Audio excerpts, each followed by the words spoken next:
Hi everyone, and welcome to the Who's Who podcast, where we talk about life, fighting, and whatever the hell we feel like. Yeah. I am not your host, Robbinson Galvez. I am his beautiful, talented girlfriend, Kennedy. Robinson is our guest today. If you have been following Robinson's journey at all over the past year and a half, you'll know that he hasn't really been an active fighter. He's been injured this whole time. While he has talked about it a bit on his social media, he hasn't really gone into the details of what I think a lot of fighters would consider a career-ending string of injuries. So now that he's back and fighting a bit, we wanted to take some time to kind of dissect everything that's happened over the last year and a half. So welcome, Robinson. Thank you. It's an honor to be a guest on my own podcast. Oof, that intro was hard. Stressed. Yep. Okay, so I'm excited we're finally in a place where we can unpack this because I know you've talked about it a bit on social media, but not that much. Yeah. And it has been a lot over the past year and a half. Like I said, I think a lot of fighters would have quit in a position that you were in. And I think a lot of listeners might think that I'm just here to ask questions that I already know the answer to. Yeah. But what I think a lot of listeners don't know is that when you're going through something, Robinson, you don't talk about it with anyone. No. You will deny it until hell freezes over. If you're going through something hard. Yeah. So you would not tell me that you were sad. You would not tell me that you were depressed or that anything was going on. So a lot of this was going to be brand new for me. It'll be good for our relationship. Yeah, I got I got machismo down to its, I got it down. But I mean everything's. The thing is, for me, I deny it because it makes it easier to get through day to day. Because I think if I acknowledge it, it makes my life not just twice as hard. It makes it 10 times as hard, because then I'm like, oh, I'm doing this, so I'll just go deeper into a hole. So that I do hold on to a little sense of optimism, and sometimes that little sense of optimism comes in the form of denial. But I think if I would have accepted it, it would have been a whole lot worse. Because I was constantly, I mean, we'll get into it, but I was constantly like, oh yeah, in a couple weeks I'll be ready to go. In a couple months I'll be, I always held on, and this was going on for 15 months, over a year. I'll be fighting a couple months, or maybe next month I'll be, So it's holding on to that little bit of hope, and even, I didn't even really believe it, but I had to keep saying it to myself in order to get through this period, and I don't think I'm fully out of it, but I'm on this side of it, so we can talk about it now. Yeah. So I think for the listeners, it would be really helpful to start at the beginning, because there's been so many different layers and stages to this that I've been present for. So let's start, I think, at the beginning of 2021. So let's talk about where you were in your career right now. Okay. You had a really amazing year, and things were really looking up. Oh, for sure. So let's talk about how things were right before coming to Thailand. Yeah, well, I was coming off of 9 fights in 9 months, winning 8 out of 9. I'd won the silver medal at the USMTO. I picked up the IKF World Classic Championship in Florida. And I picked up the Northern California Regional title. Then I was scheduled to fight for the California State title my weight, but then some politics shit happened, and I ended up just defending my title. So I was just on a title run, coming off of COVID. I came out hot and heavy. I wanted to get back to it. I have goals, I want to get into the UFC. I want to start making money. I want to go pro. So this is my last run at amateurs, and I want to see if this is something that I can do. I had a 5-year plan. This is something that I totally didn't realize until it happened, but I had a 5-year plan, and to the date, of 5 years, my 5-year plan came to fruition, where it was I want to see if I can hang with the best in the world. And after being ranked number 1 in the world by the IKF sanctioning body, and ranked number 1 in the world in the U.S. by Freedom Fighter Promotions, I was like, I think I got a shot at making it in the pros, right? I'm a prospect, I think. So that was really cool, just coming off of that, and I'm feeling on top of the world. I can't be touched, and I'm ready to take that next step. And for me, I don't really rely as much as on oh, I'm talented, I'm the shit, I'm that. I know I'm gonna have to work really hard no matter who I fight, because it's always I have to make up for my lack of talent with hard work. So I was really I was feeling good though, because I was starting to feel support from my community. Like I was living like my dream life. Everything you think about. Like you get the girl, you know, you go, you start traveling. Like if it wasn't for fighting, I wouldn't have ever traveled even across the country. You start getting like the calls, hey, you pro offers, and like I had a few, you know, for like decent money. And I was like, man, this is sick. When I come back to the States after Thailand, I'm gonna go pro and, you know, get a couple Muay Thai and then start trying to get into the UFC. And then, of course, like being here in Thailand took me a couple months to get a fight, and that was longer than any of the wait in the previous year. I was like, dude, I'm in Thailand. It's taking 2 months to get a fight. I was so frustrated. I just want to get a fight. And then when it came down to finally, after 2 months of training and training hard and losing weight and everything, and I was like, bro, if I don't fight this weekend, I'm not going to fight at all. And we still had 2 more months here. You were done. I was over it. I was over waiting. And I was like, they don't even care about fighting at Lumpini. You know, like, I'm going to move past this sport anyways. Yeah, so. And just to illustrate, he had his last fight in February. I thought it was January. Oh, January. Yeah. End of January. He was supposed to, like, rematch Yeah. He was supposed to fight for the national title pretty fast right after that, but he was cut, so he was on a medical suspension. Yeah, my first cut. This point, he after fighting almost once a month, he had to wait from January to May to get a fight. So you were just itching to fight at that point. Yeah, exactly. And then, like, it was cool because I finally felt like the A side. Mm-hmm. You know, like, in the fight that in my previous opponent, he had like double my fight experience, if not triple, and then like double or triple the titles, like championship titles, and he'd been doing it for so long. And I was like, okay, cool.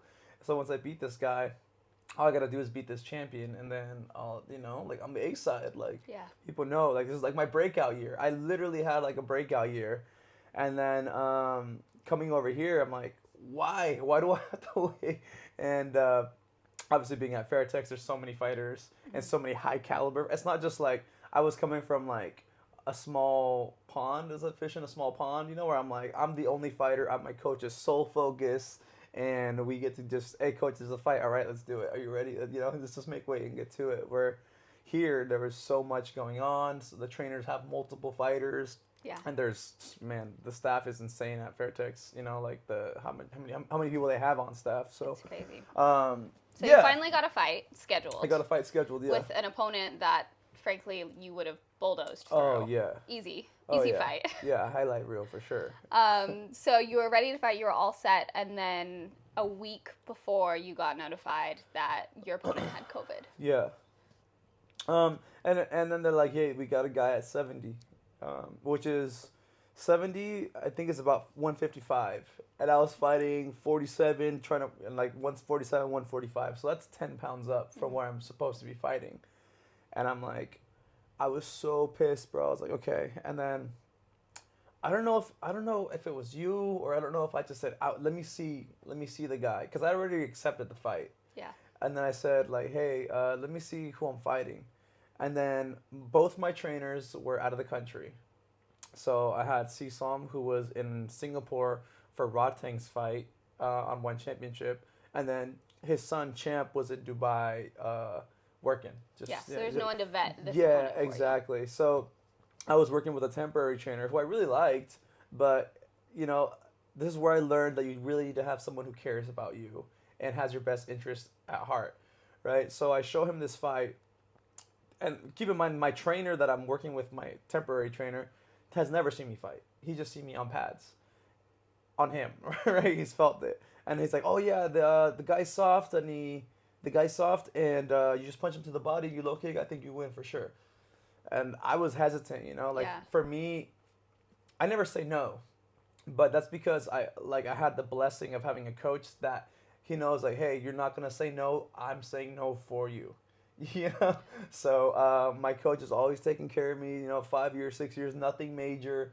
We took slow steps towards the goal always, but we're always making progress.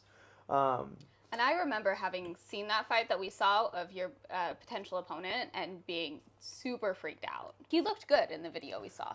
Yeah, he looked pretty good. I mean, he had 91 fights, and it was funny because you're like, what would you say no to? Like, I'd be like, I could probably beat anybody 90 fights. I was like 90. Got 91. Yeah, How about 91. that? Yeah. I was like, okay. I was like, I'll take anybody under 100 fights. And then, yeah, it was 91. And then I was like, okay. I just said, like, hesitantly, I said, okay, well, I'll do it. And go, make weight. I was so pissed off. It was 2 months.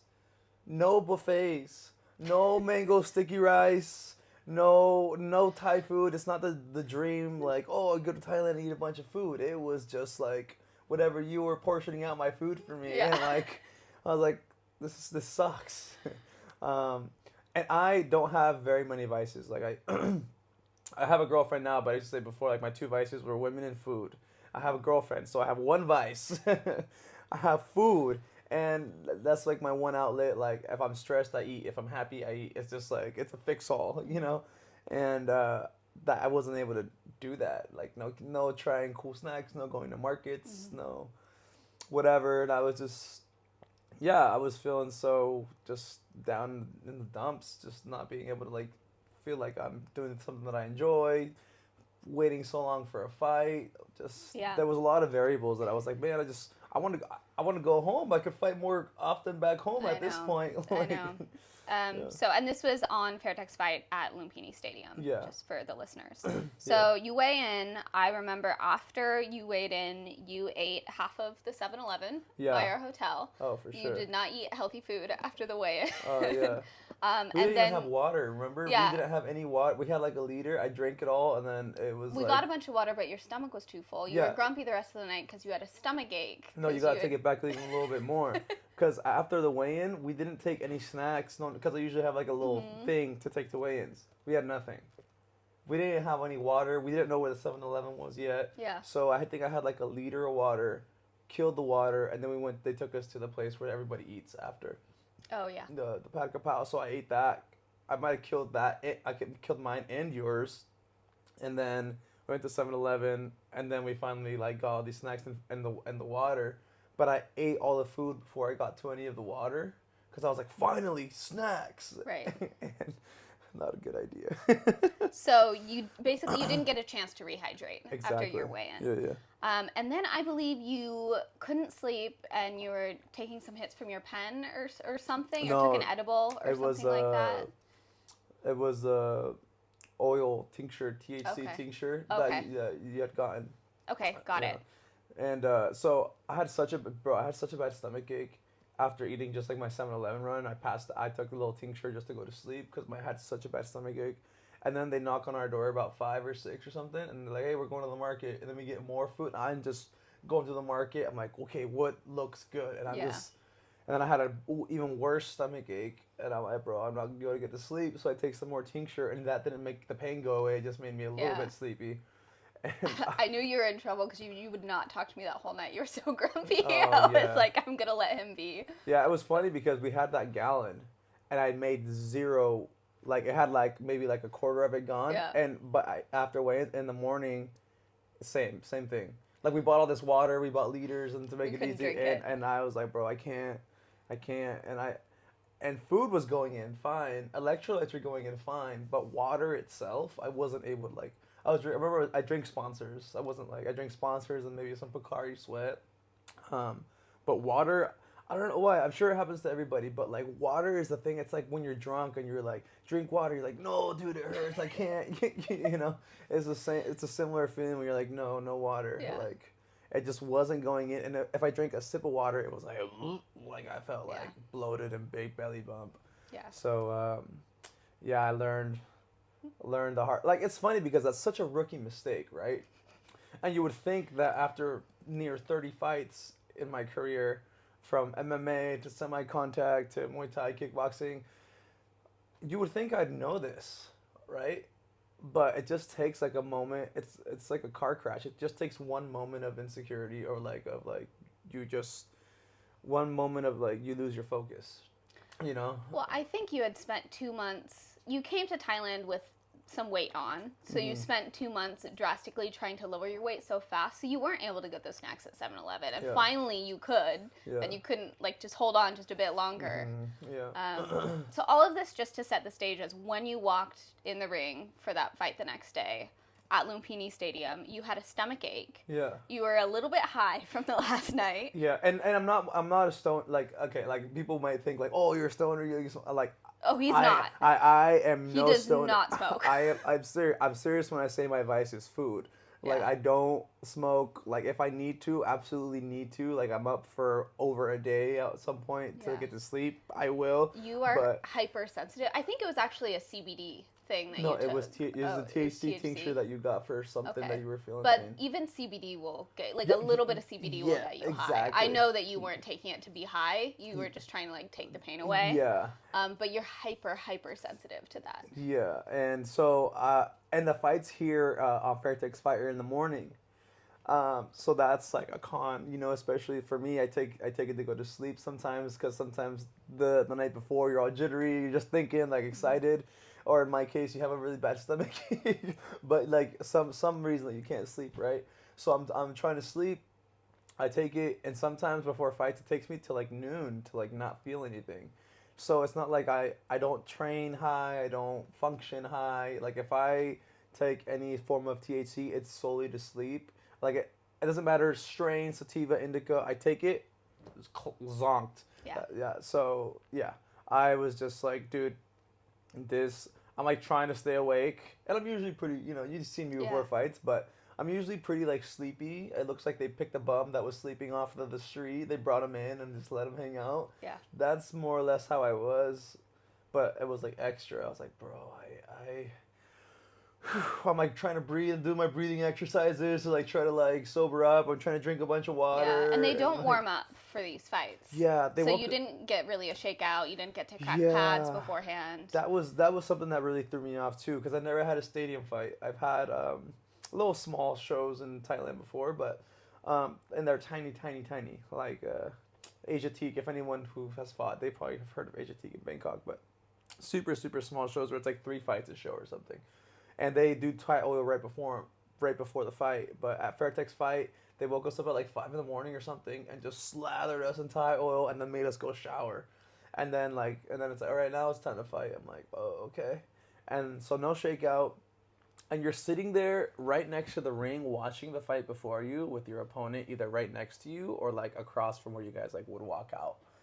And I'm sitting there, I'm like, bro, should I be like shaking out? Like, I was like, should I do some jumping jacks or something? Or like, I'm just gonna have to go in the ring like cold, yeah. Like, not even like Thai oil, nothing. Like, it was so bizarre to me, and like again, maybe like still a little bit high. I think I was more on this side of like being high than in, but like honestly, I totally could have been a little bit.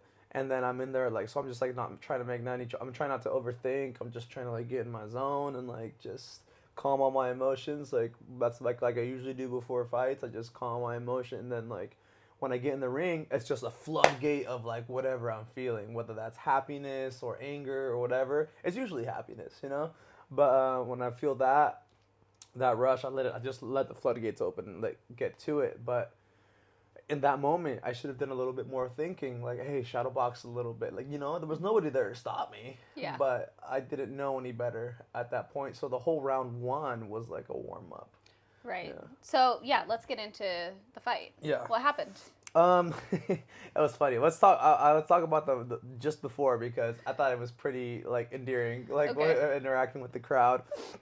So they put us on during a commercial break. Mm-hmm. And you either get to walk out like down the stage and like get into the ring, or you start in the ring already, and they like, oh, this is the person right here. And so we didn't get like the whole like walk out down into the stage thing, but so we're sitting there, and I think these days, from what I've seen, there isn't that big of a crowd for Fairtex Fight. But when I had gotten on it, it had just kind of started, and I was like kind of like leaning against the ring post, and I was like this, and I was like, if for viewers, and I was like kind of like closing my eyes, like just being lazy, and everyone thought it was funny. And dude, I felt like we were in there for like 10 minutes. So I'm like looking around, I start waving at people, start waving at the VIPs, start waving at the other crowd, and I hear a little chuckling, and then I just lean against the post again, just start chilling. I'm like, fuck, bro, when is this gonna start? And then I look into the crowd again, and I see someone like frantically like waving at me, and I was like, and I waved back, and they went crazy. And then more people started, like, it was like a little, like maybe like 5 or 10 people in a row. And then I wave, and then more people start waving, and I wave, and then more, like, it's like this whole side starts like waving at me, and I start waving at them, and then I wave at the other side, and they're like, oh yeah. And then it's like my opponent started to see it, so he started waving at people too, and he was like, the people behind him, he was going like waving at them, and then like yeah, and then he was like trying to like get them, and but like I was, you know, it was like a thing that I had done that got them all like engaged. You'd already charmed them, yeah. Yeah, and the thing is, this again, we haven't even talked really much about him, but he was very well accomplished, so people knew who he was. I'm assuming, especially if there was gamblers there, was like they knew who he was. But yeah, I'm waving at them, and it was so funny. And then when I get into when the fight starts, I'm expecting like a more like them to be behind me, you know, but it was dead quiet. And they were more cheering for him. They're like, our boy's gonna get knocked out. Yeah. So I start off, I'm like, dude, I get cold. So I'm just trying to throw things out there to like feel like just let something go. Yeah. And land a couple things, probably not too hard, just because I'm cold. And then I hear it's like dead silent. I was expecting it to be like, oh, yeah, like from the jump, but it was a gradual buildup of like that crowd going crazy. By the end, they were going nuts. Mm-hmm. But I land some stuff. When he landed, it was like the opposite. It was like, whoa, like they were like, we're on behind you. I'm like, the hell, man, freaking traitors. I waved at you. Yeah. But anyways, in the first round, I start trying to pepper him, and then he, I probably landed like 2-3 combos maybe, and then he fucking throws a cross, and I swear it's the hardest I've ever been hit. Like, I usually, like, when you get that first punch, you start to feel like, oh yeah, like I can do this. Let's go, bring it, buddy. And he hits me so hard, I black out. Like, my vision goes for a second or two, and I'm like, man, if he follows up, I'm going to sleep. And you can see it very vividly in the video. He punches me. It doesn't even land clean. It felt like it landed clean, but it doesn't. It like glanced my chin, and I was like, I smile, sitting there like, and I remember thinking like, what did I get myself into? And I'm smiling, you know. I have a personal trainer, John, over at John Mills at Moving by Design, and he talks about stress response, like when they do certain things where they cause a stress response or a trauma response, and some people like wince or close their eyes or like make faces, and mine is laughing. He's like, this is so weird. He's like, dude, you're laughing. He's like, this is actually really cool. It's awesome because this means that this is how you respond to stress. Mm-hmm. So when I'm laughing sometimes, it just means like, oh, I'm stressed, or this is like, okay, this is my face in the face of danger. Right. Right? Well, some people. To clarify also for listeners, if you watch Robinson fight, he also laughs when he's having fun in the ring. Most of the time he's having fun. Yeah. But in this moment, I was like, damn, I'm here. And I am of the mindset that it's like, if you hurt me, I'm not going to curl up and let you hurt me more. It's like, you're going to pay for that. So he hit me, and then I came back even harder. And then he cracked me again, and I came back even harder. Mm-hmm. And every time, again, you watch the fight, maybe we'll post a link or something in the description, but you watch the fight, he glances my chin. He never really fully lands anything clean. If anything, it makes my chin go into my neck, but it never, like, makes it go, like, at that 90 degree. Yeah, so he never, like, really clips, like, where your head goes sideways. Sometimes he punches my chin into, like, my neck, but it never goes, like, sideways. So he clips, he gets me, he's getting me with some. And I remember thinking, like, if he followed up any of these punches, kick, anything, because I blacked out multiple times. Almost every punch he hit me with, it was like flash of black. It hurt, and after that first round, he started backing up, and I was like, okay, I think I got him. I think I got his respect, and I go into the corner. I was like, okay, now I'm feeling a little bit warm, but I start to get a little sweat going, and I started to feel a little bit more confident that now I'm a little warmed up, and I was like, okay. if I let him come forward, he's gonna land that cross. So I just gotta back him up. And yeah, they're just telling me like punch him in the body, throw that low kick, because everyone tells me I have a pretty strong low kick. And so I try to throw the low kick, but he's checking it. So I'm like, I want to save it. Yeah. My low kick is a Hail Mary too, because I always get these giant lumps on my shin. I don't know if it's lack of conditioning or I just kick so hard that like I get these fractures that just take so long to heal. But yeah, I was trying to save that. And then, do you remember anything from round 1? No, other than round 1 was pretty even. And Yeah. I would recommend watching back the fight, because everything that Robinson's talking about, I, as his girlfriend, I couldn't tell that you were blacking out. You play it off very well. Yeah. You have a really good poker face Yeah. in those situations. But I remember it was maybe Chalamsa that got that round, but it wasn't that bad. It was pretty close. Yeah. Round 2 is when you really shone. Yeah. But yeah, in round 2, I was like, okay, I'm going to just go forward, I'm going to make it better. And it was funny when I started off going forward, then he tried to bully me. And then when he was trying to bully me a little bit, I started landing more. I started landing low kicks, started landing combos, countering really well. And that was where I really shone. But in that fight, I felt like if I was backing up, I was losing.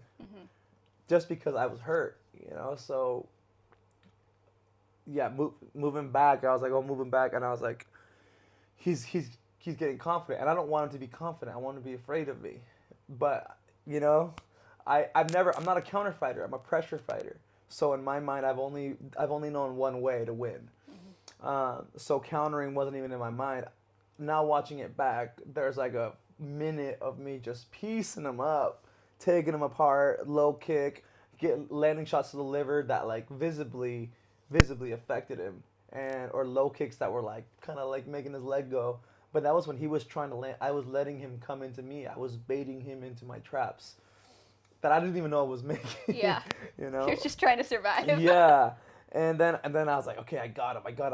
Now I'm gonna try to just bring it to him. But then he started countering me. I'm like, I'm like sitting there like, dang, this guy's like, he's not tired, but he has.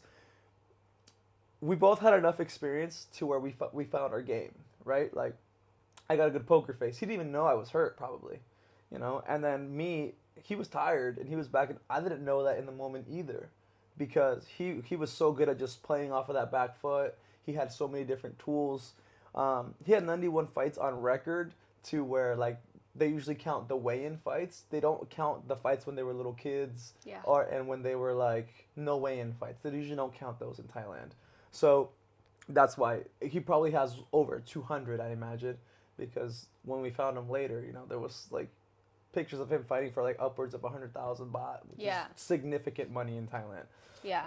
So it was a very close fight, and you survived all 3 rounds. Yeah. I remember sitting with Stamp and Smilla and some other people from Fairtex, and they all thought that you had that fight. Yeah. I remember after the fight, Stamp turned to me and was like, I think you win. Yeah. Like, I think you win. Yeah. And I do think under some other rule sets, if this was in the States, or maybe if it was one championship, that the nod would have gone to you. Yeah. But you lost on points. Yeah. Lost a decision, yeah.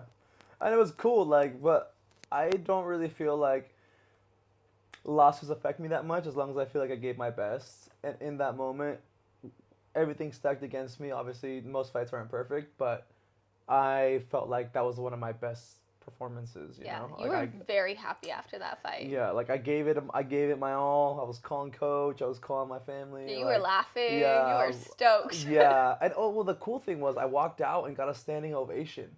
Like, I'd have that in, like, little small shows before, but, like, at Lumpini Stadium, where most of the people there, like, pay money to get in, like, maybe some people were gambling, and, like, people were, I walked out, and I look up, I'm a little down, and everyone just starts clapping, and, like, I'm, like, cheering, I'm like, whoa, cool, Yeah, but, and then just thinking about what I had just done, 91 fights, and at that point, I didn't even know his accomplishments yet. That was later that we had found out about. Yeah. how accomplished of a fighter this guy was. So we got back to Fairtex, and then you spoke to Mr. Wong, who is the owner of Fairtex. Usually after you lose a fight on one of his shows, you need to go talk to him, and he'll usually tell you about what you did wrong. Yeah. And so you were kind of like bracing yourself for a little bit of a talking to. Yeah, for some tough love. I was definitely getting there. Yeah. Yeah. And how did that conversation go? The conversation, well, I'm embarrassed, right? Like I over everything, I'm proud of myself, and I know how me and my coach handle things, you know. But I had seen him give some tough love to people before, and even when they win, and I was like, bro, I lost. Yeah. So I'm just going in there like with my tail between my legs, being like you know, like hey, like and the first thing he says to me, he's like, you have nothing to be embarrassed of, and I was like, all right, let me posture up a little bit, you know. He says, you have nothing to be embarrassed of. I just want to let you know that you didn't fight a nobody. You fought a somebody, you know. And maybe he's a little bit out of shape, and you were in shape, or, you know, maybe, but he has a name. He is a name. People know who he is, and you should be very proud of yourself. You didn't fight a nobody, and, you know, and you were not afraid. And I was like, cool. Yeah. And I was just like you're sitting there bracing yourself for, like, you know, some tough criticism, you know, and then you were embraced with, like, words of encouragement and just, like, you know, credit. Yeah. Like, good for you for doing this. And I was like, cool, I'm out of there. And I remember some, like, other people was like, do you always fight like that? I'm like, man, usually better, but I had to stick to my basics for this fight.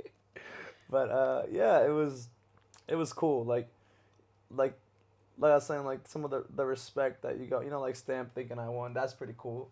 You know, it's like when people, Eddie said something like that. Eddie Abasolo we had on the podcast, and he said something like this, where he's like, I'd rather be where I am, like, losing the fight, than people questioning if I won the fight. Yeah. You know? So it's like Smilla was like, yeah, you won, Stamp. Rod Tang, dude, like, Yeah. Rod Tang thought I won. He watched my fight with one of our trainers, Sisam. So our trainer Sisam was in Singapore with Rod Tang, Yeah. and once they found out who Robinson was fighting, who we later found out, like, was also like an Omnoid champion, some big champion for one of the tournament, stadiums. yeah. He was fighting for big money. Upwards of 100,000 baht, upwards which of is 100,000 elite baht. level in Thailand. Yeah. So they were in Singapore, and Sisam later told us that if he found out he knew who Robinson was fighting, he would have pulled Robinson. No questions asked. Like, you're not fighting. Yeah. So they were watching it, and Sisam had his, like, was not watching, like, was covering his eyes the whole time, Yeah. and Rod Tang was watching, and then after, like, partway through round one, Yeah. he was like, wait, no. Like, he's doing good. Yeah. He's doing good. Because they all thought he would be out in round one. Like, Yeah. totally knocked out. Yeah.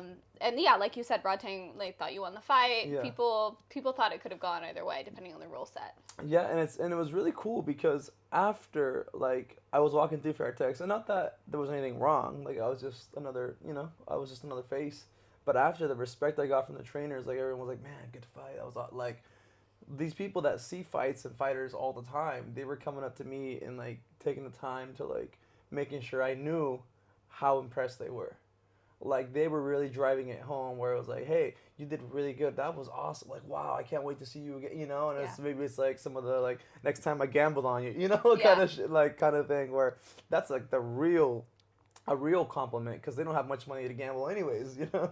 Yeah. So it's cool to walk through and have people of such high caliber be excited about what you do and who you are and the way you perform, you know? That was very validating for me. Yeah. So we're reaching the end of the happy portion of the story. Yeah. So I think we had, like, one night where we, you know, stayed in a hotel. You were totally fine. Yeah. And then the night after, you had taken this, like, Thai laxative drink to kind of clear out your system. Yeah. And normally it makes you poop a lot. Fine, it's a laxative. But you were having a really abnormal response. Oh, yeah. I remember watching you, and you started getting a fever, and you started getting kind of unresponsive. I would talk to you, and it was like you were looking at me, but your eyes were totally glazed over, and you were looking through me. Yeah. And you were sitting, I have this picture, this Polaroid of you, like laying on our little Thai bathroom, like wrapped up in blankets and just shivering the whole night. Yeah. And you were really confused. Yeah. And I started getting worried. And I started Googling. And at that point, when you were totally confused and unresponsive, I was worried about a traumatic brain injury. Mm-hmm. So I was trying to keep you awake, although you were drifting off for a few hours. And finally, it was like, do you remember any of this, by the way? I remember taking a drink. I remember freezing to death. It was kind of like blacking out, like being like a blackout drunk. Like I would flash in for some time, and I was like, "Oh, bro, I'm cold." And you'd be like, "Oh, you told me this already." And I'm like, "What the heck?" And I was like, "Whatever, just get me water or give me like a blanket. I'm freezing, you know." And yeah, it was crazy just being so cold. I was like, "In Thailand? Like I've never we've only sleep with AC on, and now turn off the AC, keep me in here, give me everything you can to keep me warm." It was pretty clear to me that something was really wrong. I just didn't know the extent. And of course, every time you Google, it's like brain bleed, brain bleed, brain bleed, like everything. Yeah. So around like 5 a.m., I got you up. I probably shouldn't have let you sleep, but you were just like in and out so much. Yeah. Well, it was so funny because you told me like if you're feeling this bad at 8, we'll go to the hospital. And I'm like, okay. And so I like tried to go to sleep. You wake me up. I was like, what time is it? And you're like, it's 5. And I was like, you said it. So I was so upset. And then you had travel insurance at this, which they didn't end up covering this, but I was like, okay, well, maybe there's a chance if we visit the hospital that your travel insurance will cover the cost of the hospital. Mm-hmm. So I kept trying to coach him, like, okay, when you go to the hospital, don't tell them you're a fighter, because they probably are not going to cover it if you go in being like, hi, I'm a fighter. So I kept trying to coach you. I was like, what do you not tell them? That you're a fighter. Like, we spent 10 minutes going back and forth, me trying to coach you on what to say, because you were like a little kid, you weren't understanding anything. Mm-hmm. So I get you into the taxi, we go to the hospital, they put you on like a whole stretcher, it was very dramatic. They get in, you start talking to the doctor, they ask what happened, and then you immediately were like, I'm a fighter, it was a fight. Yeah. Well, it was funny because it stressed me. Like, I was so stressed in the moment, and I was like, I don't know. You should have coached me a little bit further. Because I do remember that, and I remember telling them and being just so stressed out, and I was like, bro, I don't have the energy to, like, I just want to sleep. Yeah. But getting into that taxi, I do remember feeling so heavy. Like, my legs were like jello. And I was like, what the heck? And I was like, bro, I'm so tired. Like, I felt so weak. And I'm all blaming on this laxative drink, you know, I'm like, what the hell is in that thing? But yeah, I felt so tired, and I remember getting in there, and I was like, oh man, okay, I lied, I'm sorry, you know, like, I am a fighter. And whatever, at that point, I was just, whatever the costs were going to be. I was very worried about your brain, like, bleeding out. Yeah. So they rushed you into the MRI. Yeah. And they found that you didn't have a brain bleed, thank God, but it was likely a very serious concussion. Yeah. So if you could, once you knew that, if you could talk a bit about how the acute symptoms of the concussion were over the next few months. That sucks. Like, how was that? Yeah, well, I mean, I don't really know how to describe it, but I feel like it's more like how girls describe their period. Or like how girls describe like the pregnancy, like mm-hmm. you just things you can't control, hormones going crazy, and like, you know, just like things that you wouldn't get upset about are making you really upset. You have these like flashes of like I had definitely like, what do you call that? The CTE. People are like, wow, you know, like not CTE. Like I don't think I have CTE, but like I had like the symptoms where it's like I'm like in a flash, I'm like I want to be aggressive. I think I'm pretty good about like. Pretty self-aware, you know, and I'm like, something's off or something in myself. I try to be, and I remember just like trying to go on walks a lot, or like and sleeping to your credit, a lot, you never took that anger out on me. You would just go for walks, but you took a lot of walks. Yeah. So I'm just gonna go walk. Leave me alone. And then you couldn't work out because you got so nauseous every single time you did any kind of physical activity for months. Yeah. You would get super, super dizzy, vertigo. Yeah, that was insane. And also, I simultaneously had whiplash, which we later found out. It was like 6 months before we found out about the whiplash.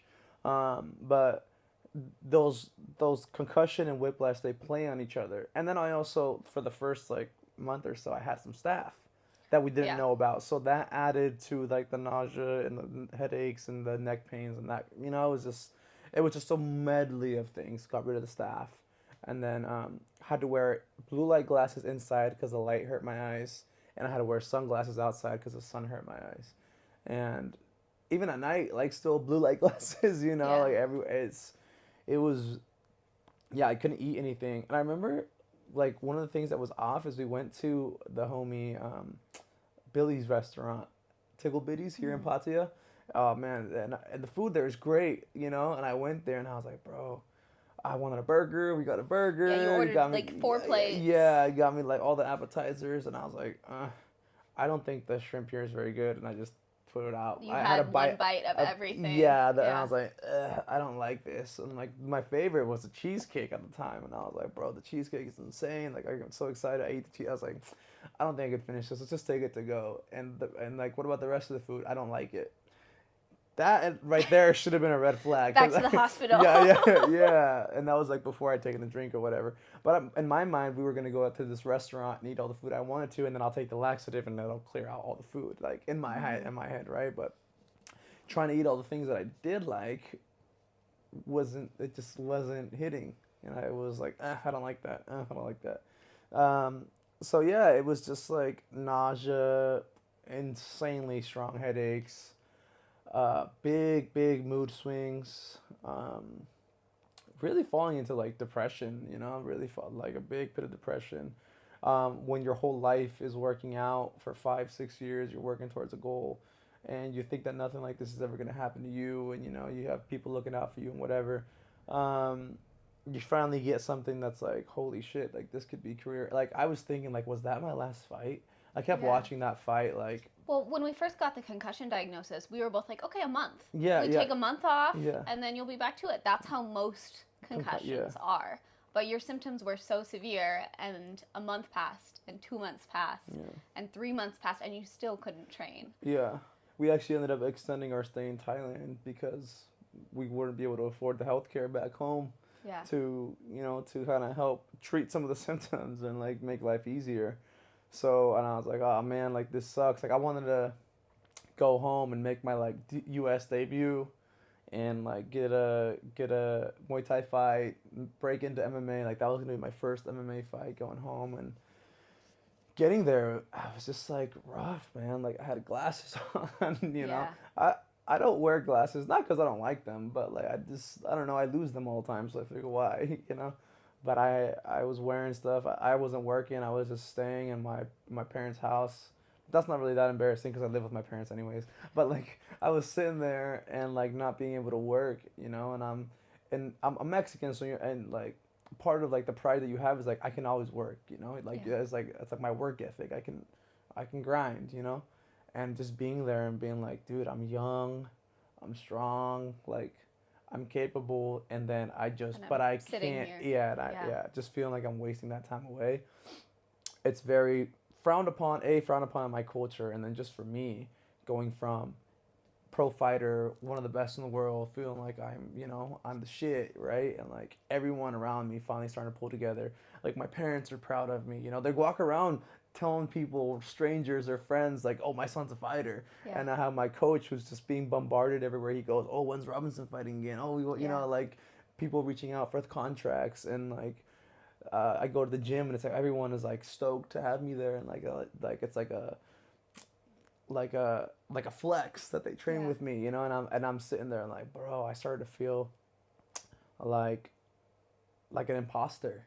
Yeah. You know, because I was trying to act like myself, but every time I acted like myself, I felt like I don't deserve it. That's not me. That's not me anymore. And your brain wasn't right. Yeah. Like I remember you tried everything. You're taking all the supplements, you're microdosing, like everything to try to get those pathways back in place. Yeah. And it just took like. How long was the concussion? Like 6 months? 6 months was the concussion. Before you started feeling better? Yeah, and that wasn't even like better where it was like, okay, like we can do this. It was like, okay, it hurts just enough for me to get an hour workout in or something, you know? It was like just enough to like try to run or try to like, but other than that, like, bro, I'm getting like chills thinking about like how bad the pain was in my head. Like I'd never experienced headaches like that. I don't even really get migraines or headaches, but it was like I remember just like wanting to cry every time like I got a headache. I'm like, dude, why? Yeah. Like, why is it so bad? And like the pains that were like shooting down, it like started from my temples, wrapped around me like a crown, down the back of my neck, into my traps and shoulders. And I was just like, dude, what the heck? And I'm like, it's funny, I'm getting chills in that area right now, just like describing it. Like, and it was just like a squeeze. And I'm like, dude, what the heck is this? I'm like, sitting there and I'm just like feeling so useless, you know. When I was like 6 months prior, I was the specimen of a athlete and a prospect, and I'm like, dude, like I felt like everything was just ripped away from me. So we just took a bathroom break, but I was telling him offline that I didn't realize how bad your headaches were. Yeah. When you got them, you kind of shut down and didn't want to talk at all, and you never told me how bad they were. Yeah. I didn't realize they were that bad. Oh yeah. Well, I mean, I have a pretty high pain tolerance, you know. Yeah. And it works against me because sometimes I will have something hurt and I'm like, okay, it finally hurts enough to get it checked out. And they were like, you should have been here 2 months ago. Mm-hmm. Like you tore something, you know, or like you have something seriously bad. And I'm like, whoops, you know. But this time I'm like, dude, I can't believe that, like, there's not, like, it was just like, just give it time pretty much, you know. I'm like, dude, what?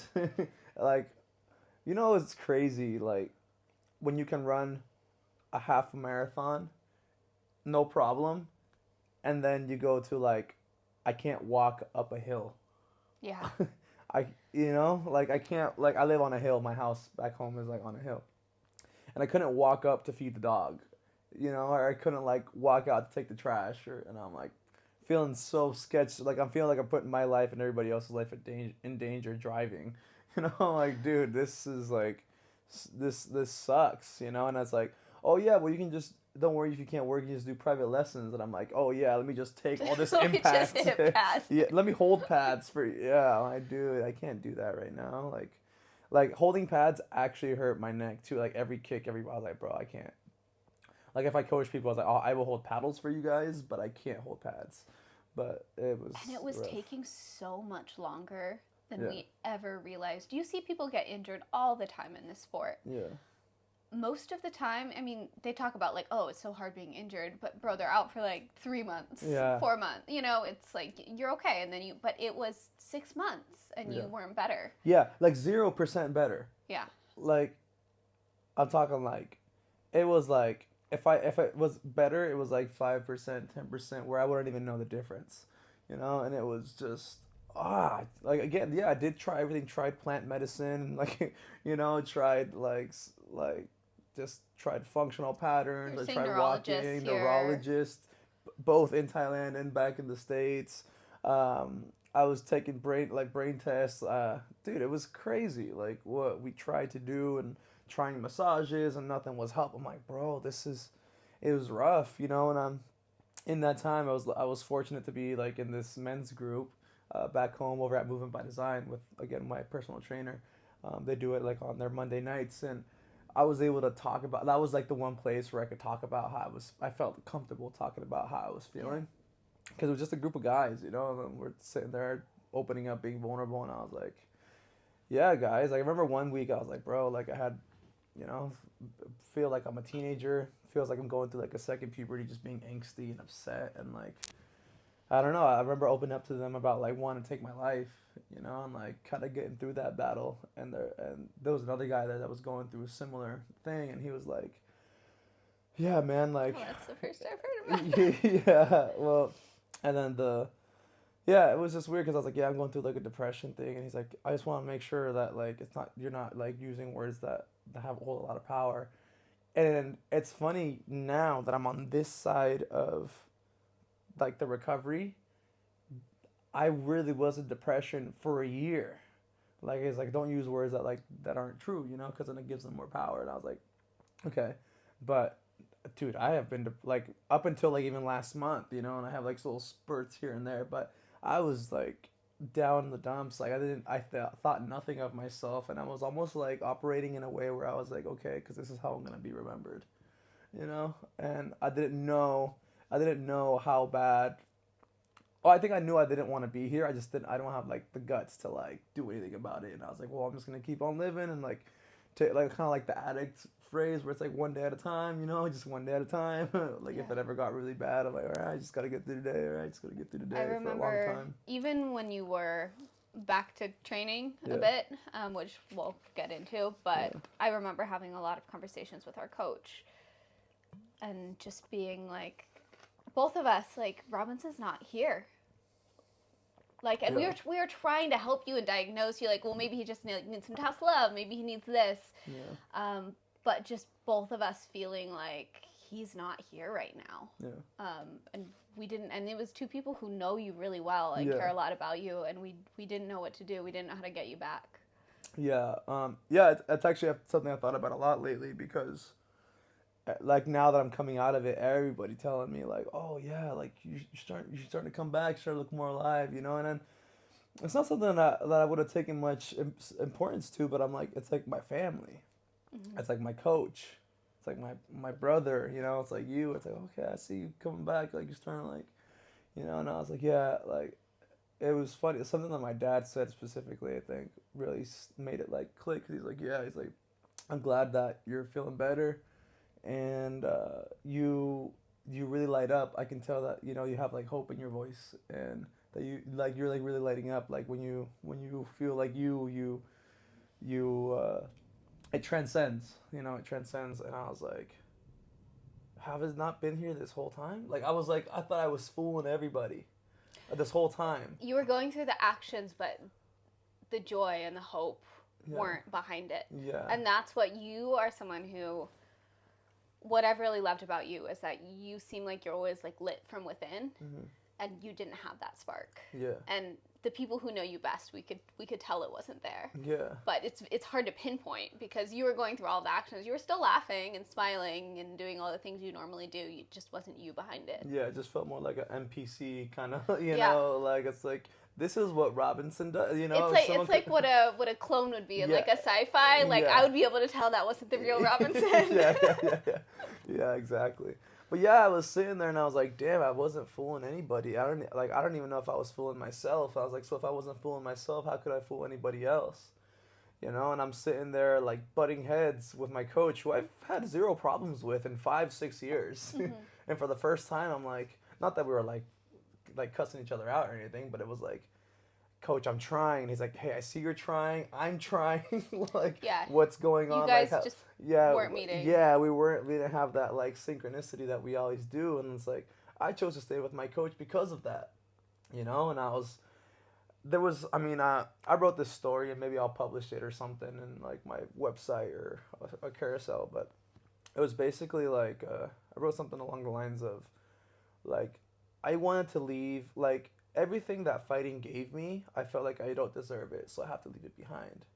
You know, like, I was like, okay, like, maybe I should change gyms. Not because I don't love my coach, or not because I don't think he's, like, one of the best in the world. It was because I was like, I am not a help to him anymore. I'm more of a burden, you know? And, like, I was like, maybe I should just leave my girl because, like, she doesn't deserve to be with someone like me. She deserves, like, so much better. And, like, you know, I was already, like, in this headspace of like, oh, I should leave. Like, I don't deserve any of this anymore. And it was just so interesting to me because of someone who's moved through life that with people constantly leaving me, or, like, always with me to, like, oh, you can hook me up with this girl, or you have a cool car, like, for something. Like, it was so interesting for the first time in my life for people to stick around for just solely, like, love and for actually caring about me. And so that was something that was, like,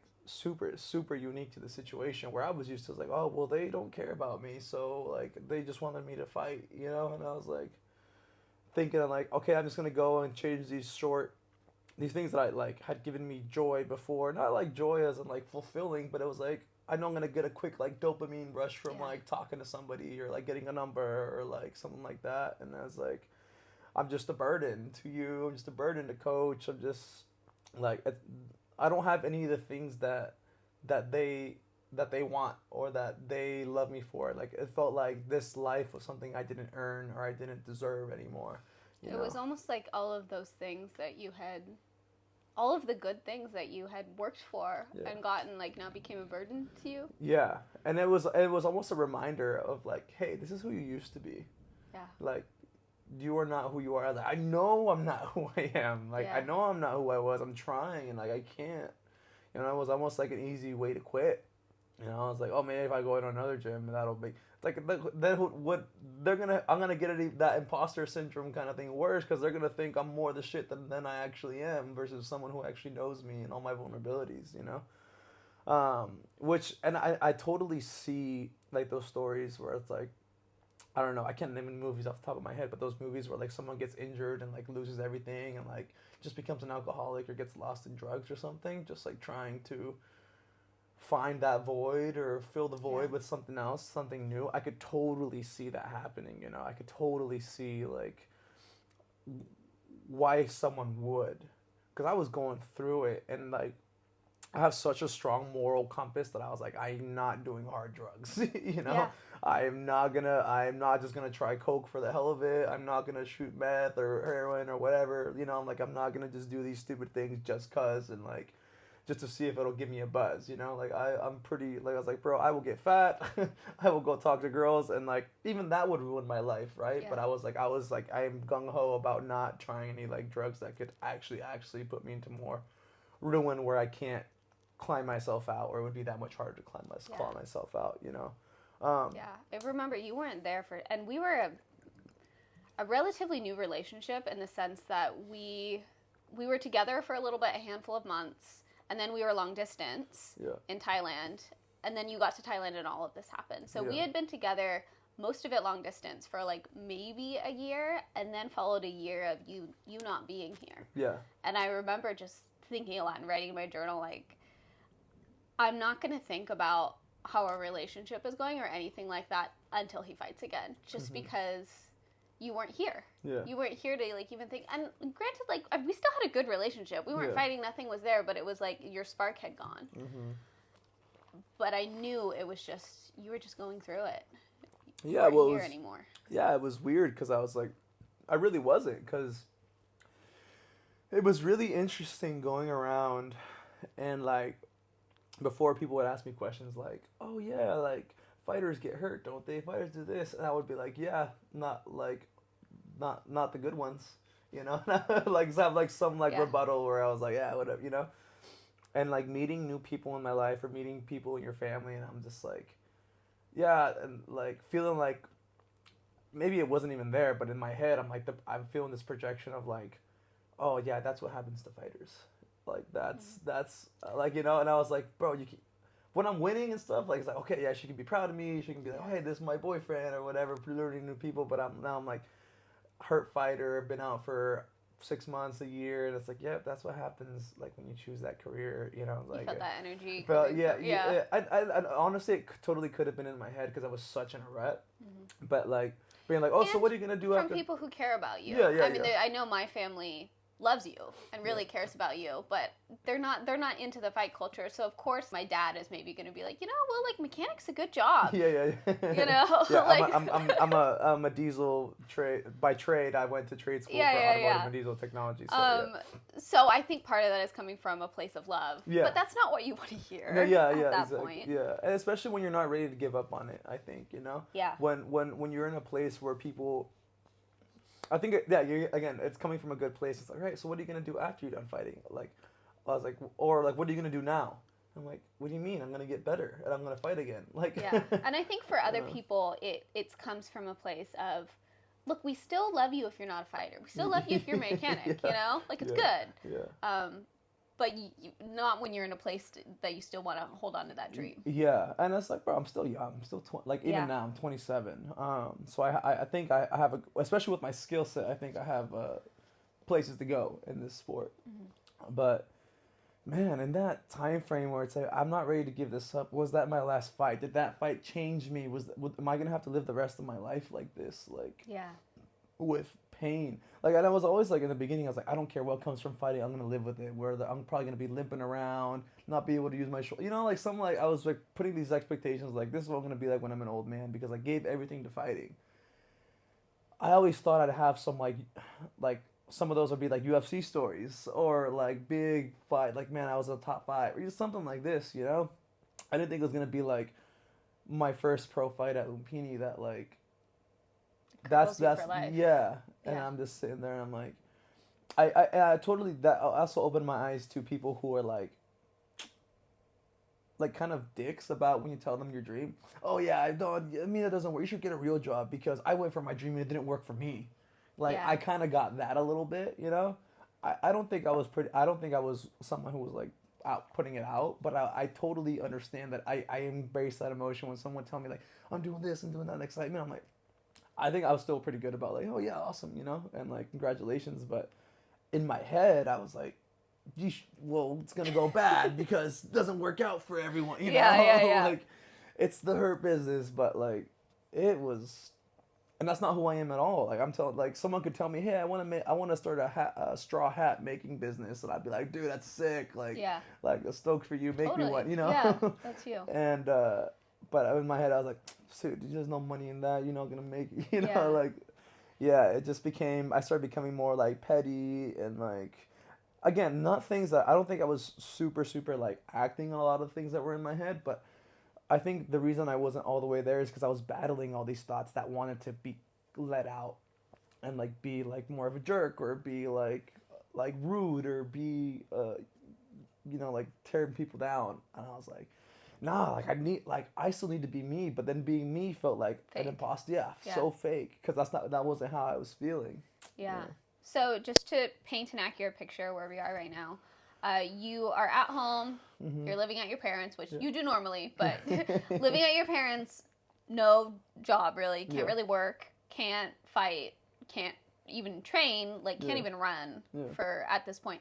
So you start being able to train a little bit more, but then you get this other very serious injury. So it's weird because it starts out with like I start running and I was like, okay, I want to fight in 6 weeks.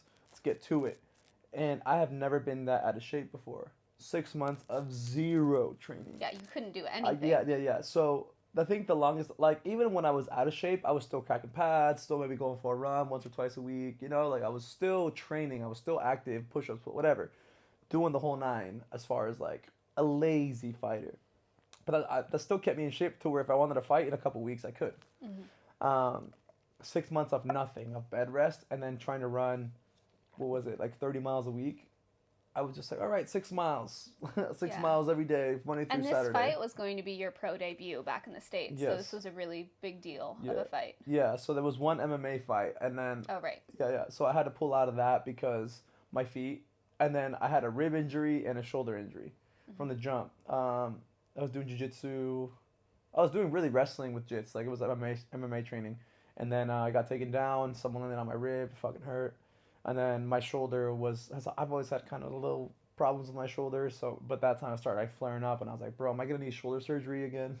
Not again, but I thought I had it before. But shoulder's good. No surgeries yet. Never. And I was like, yeah, that. And I was like, dude, and then my feet, I can't run. Like how am I supposed to get in shape? And not so that. What was wrong with your feet? You were running. We and didn't what know. happened? We didn't. Yeah. What did it feel like? It was just running. It felt like I thought I broke something in my feet. And the thing was, it wasn't in one because sometimes when people have feet thing, it's 1 foot, not 2 feet. It's like, dude, I have the same thing in both feet.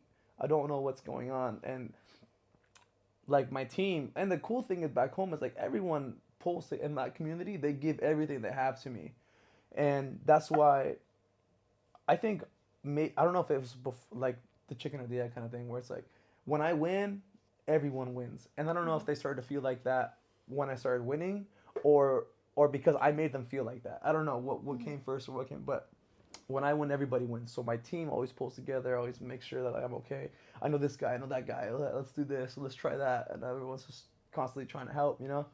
And we couldn't figure it out. Like I had doctors donating their time, giving me free consultations, like UFC level, like corner ringside doctors, being like, hey, I'll stop by the gym and check you out. How much is it?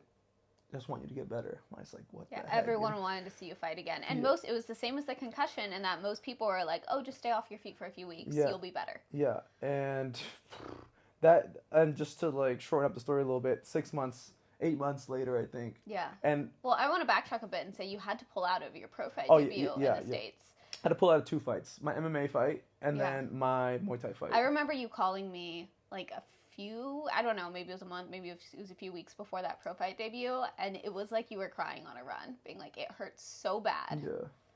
But you kept on running, and it probably delayed healing a lot by the fact that you just kept on running in what was probably really, really severe plantar fasciitis. Yeah.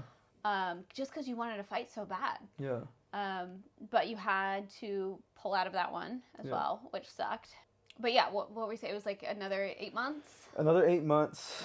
And even now, like, I still have, like, I can run, but I can't run, like, I can't just go off and run half a marathon if I want to, you know? Like, I still have to, like, give my feet some breaks and stuff. And you were having UFC-level doctors. You were having movement by design, the functional patterns people help you. You went to see, like, this... What's the word for it? Doctor in Mexico? I went to go see several sobanderos in Mexico. And there was to a point where, like, my dad was willing to drive 8 hours one way just so I saw this one person. And I was like my parents, you know, my family was so involved. I'm like, hey, I didn't know how, again, I thought I was fooling everybody. Yeah. I didn't know my dad's like 8 hours. That's no problem. Like, taking you to my person from my village from, you know. In Mexico. In Mexico. And, like, that was, like, part of the trip. Like, the plan was so I could go see this person, you know. Yeah. And they paid for that for me, and I was like, dude, that's insane. We got you orthotics. We went to see multiple podiatrists. That was in Thailand. In Thailand. Yeah. So let's clean up the timeline. So the timeline was, okay, so I pull out of my MMA fight, ribs, shoulder, feet. I keep trying to run because I was like, okay, I gotta still try to train for my Muay Thai fight, which is gonna be a month after. I had to pull out, and I remember, calling you. And I had this conversation with Coach, and I wanted to backtrack a little bit because this was an important conversation between me and him, and I was like, man, I don't know if I could beat this guy. And he was like, what do you mean you can't beat this guy? He's like you are a giant killer. You fought guys way better than this. You know, the last guy you fought could tear this guy to bits. Like, what do you mean you? And he's like, okay, it's like I understand pulling out, but like we got to figure out why. Like, why are you pulling out? Is it because you're afraid of this guy? Is it because of the injury? Like, if you're telling me you're not the better fighter, that's not a good reason to me because you're lying to me. Like, if you're telling me it's injury, like, I was like, man, like, okay, yeah, I'm injured. Okay, like, fine, I'm injured. Yeah. I can't train. I can't fight. Can't run. Everything hurts. Like, I don't know if it's gonna be healed up by then. And like, it is so severe. And I'm going to just give everyone, because at this point we didn't know. But now we know that it was like tendonitis, plantar fasciitis. A whole mess of shit. Tarsal tunnel syndrome. It was like a lot of things that were going on. Bro, it was rough. And dealing with all this stuff all together. Super tight calves too. So it was a lot of things mixed on one. You can go ahead. The lighting, it's thundering out. Yeah. Very cloudy. Yeah. So I had all these things going on all at once, and I couldn't afford to go to the hospital in the States, so I waited to the last minute to like try to get an MRI and like see an orthopedist, like in a facility, not just him coming to my gym.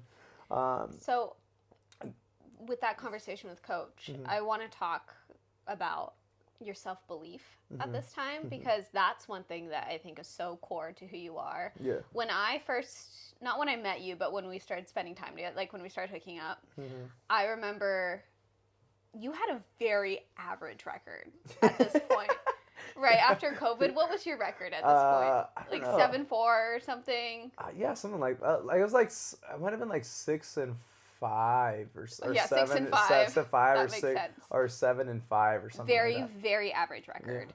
And you were an amateur fighter, and you hadn't fought in like a year. Yeah, COVID. COVID. Yeah.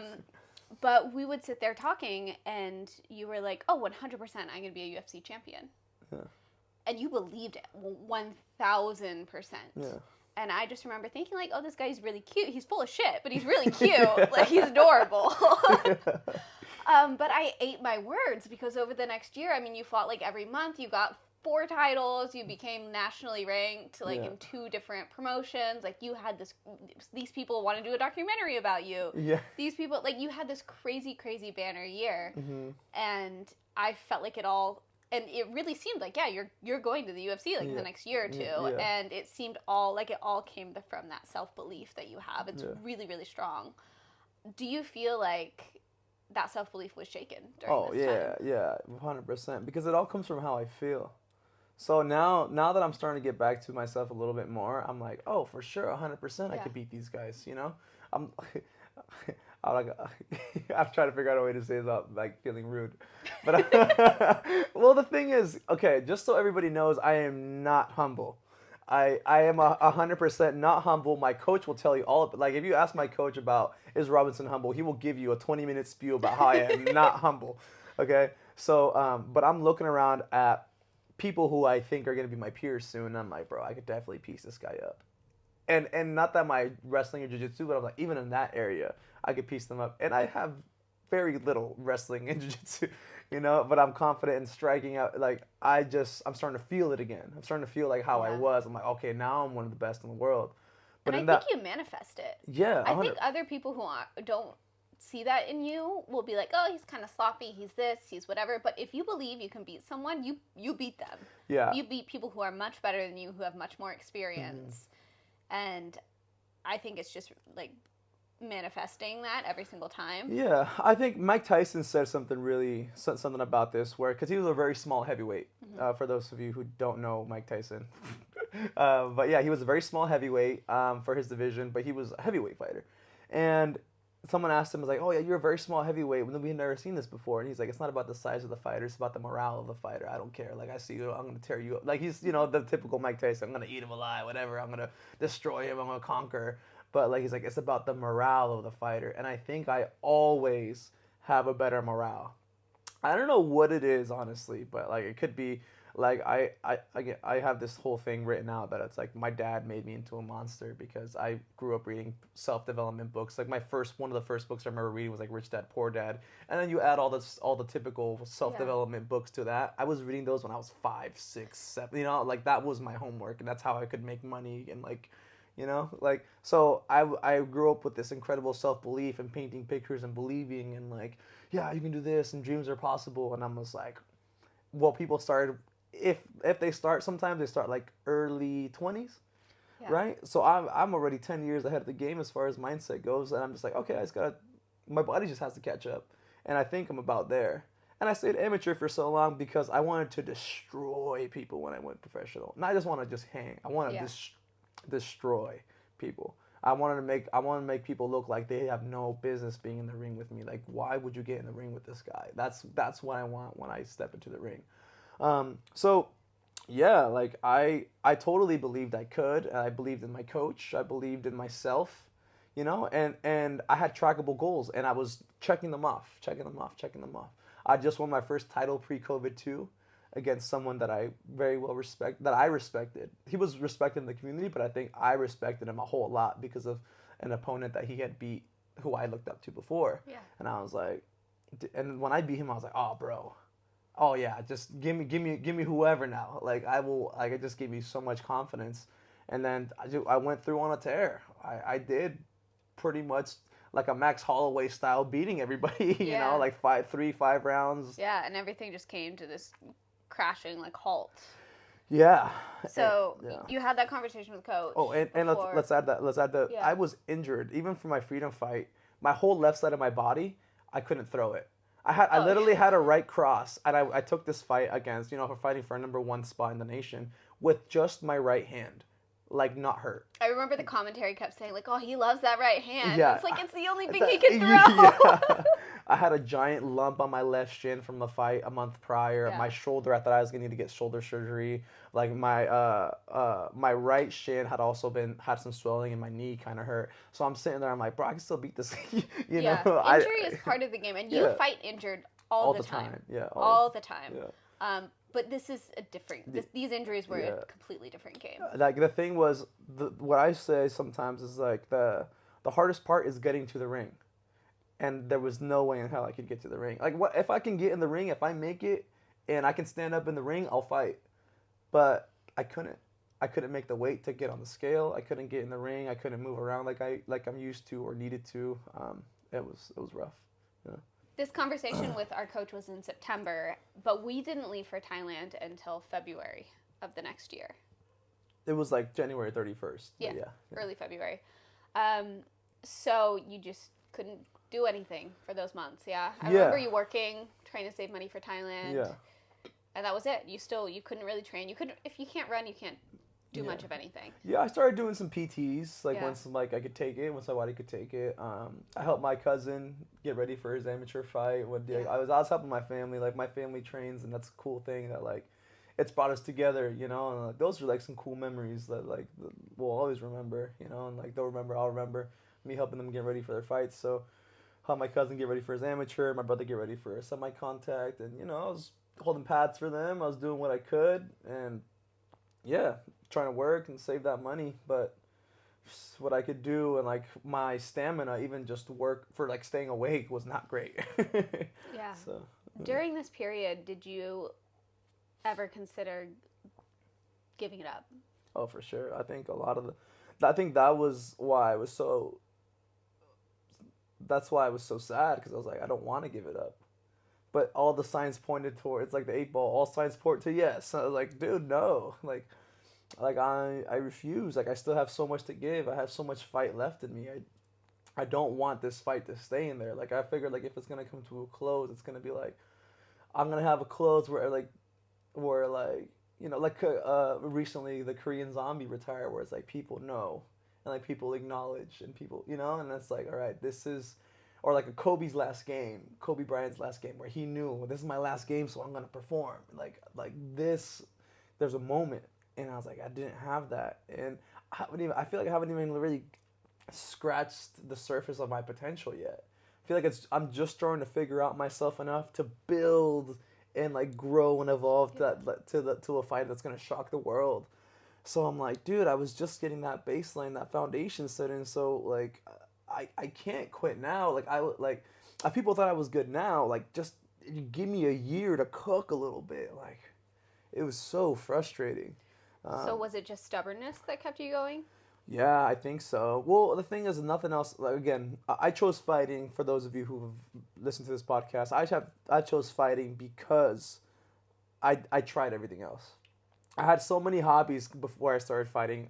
Amongst fighting, I liked cars. I liked music. I liked, you know. So I explored a lot of different, like entrepreneurship. I explored a lot of different areas of those things, and committed to them for a long periods of time. And then I was like, but when I stepped in the ring, for some reason, it was just like bliss, you know. And that's why I was like, I can't give this up. Yeah, and I know one day I will, you know. One day I'll have to give it up. But I was like, I still can. And even a year off is better than a lifetime off. Yeah. You know, and yeah, I just think that I tried everything else, and if I tried everything else and that didn't make me happy, what am I doing going back to something that doesn't make me happy? You know, yeah, it was like I want to say every day, but like some days I would win, you know, and maybe it would be like every week or two, and I'm like, is it time, man? Like, because it was painful to walk.